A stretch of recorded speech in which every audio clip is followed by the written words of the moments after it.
মিশো থেকে একটা পার্সেল চলে আসে। সো হ্যালো এভরিওয়ান, কেমন আছো তোমরা সবাই? আশা করি অনেক ভালো আছো। শুভ নববর্ষ, নববর্ষের অনেক শুভকামনা রইল। নতুন সালে নতুনভাবে সবাই জীবন শুরু করো।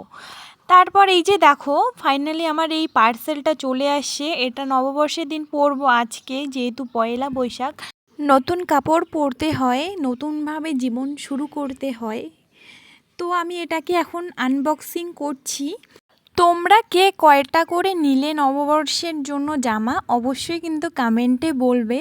আমার এবার বেশি হয়নি, দুটো নিয়েছি, একটা বাজার থেকে নিয়েছি আর একটা অনলাইনে।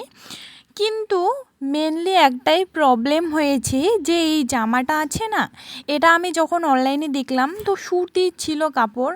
জানোই তো গরমের দিন সুতির কাপড় পরলে কি ভালো লাগে, কমফর্ট লাগে।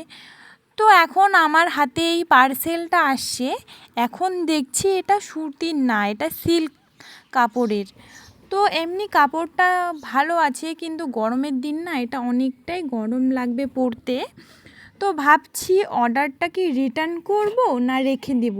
তোমরাই জানাও তো, এটাকে আমি রেখে দেব না রিটার্ন করে দেব। মা আবার বলছে যে এটা রিটার্ন করতে হবে না, যেহেতু চলে আসছে, এমনি জামাটাও সুন্দর লাগছে দেখতে, তো রেখে দে। তো দেখি এখন কি করা যায়। হাতাগুলো ভালো আসে, এই যে এগুলাকে বলে ঘটি হাতা। হাতাটাও অনেকটাই সুন্দর লাগছিল। তো দেখি কি করা যায়। সবাই ভালো থেকো, সুস্থ থেকো এবং সাবধানে চলাফেরা করো। টাটা।